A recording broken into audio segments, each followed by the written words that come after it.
You can solve, for these two, the less than and the greater than, you have a way to put it in the calculator and see the graph at least.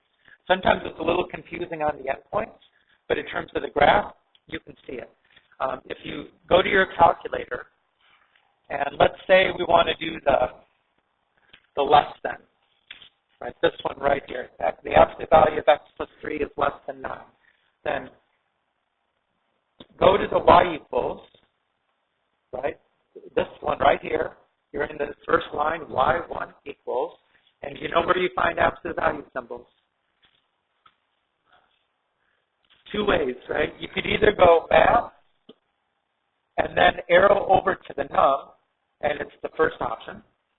Or another thing you could do is you could hit alpha, window, alpha, window. And it brings up a few of the most used things right there.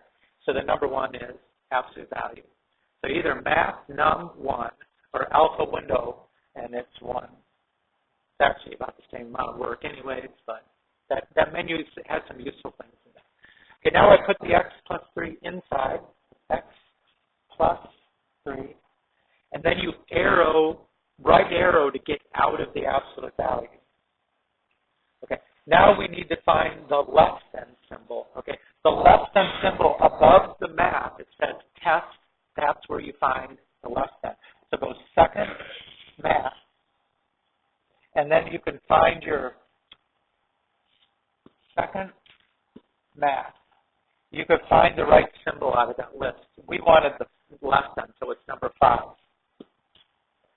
And it was less than 9, so, right. Once you've got it looking like that, and truth, the y equals has nothing to do with this at this point, right? Then you hit graph, and it's going to give you a range of values. We're a little bit where we can't see the end of the number because we know it goes down to negative 12. We definitely see it starts at 6. You know, if you wanted to zoom out a little bit, I hate to zoom out because it really zooms out a lot. Yeah, that's not even useful. Let's go back to a normal zoom. Zoom 6. If you want to change your window, you always just go to the window here. Let me set that to negative 15.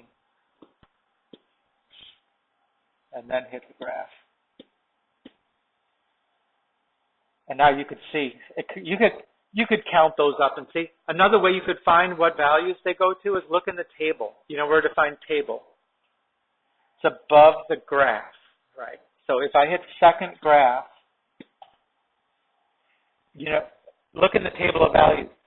Where this is satisfied, there's a 1 as the value of y. Where it's not satisfied, there's a 0. So if you scroll, you can see that 6 is not in there because it was an open circle on 6. It started at 5. And if I scroll up, we'll see where does it stop. It went to negative 11. It was still a 1, and then it was a 0. So you do have options to do these here in the calculator like that. Like I said, the endpoints sometimes are a little fuzzy. You know, what if it's a half in between, like a half? But it's still going to give you pretty close to the shape.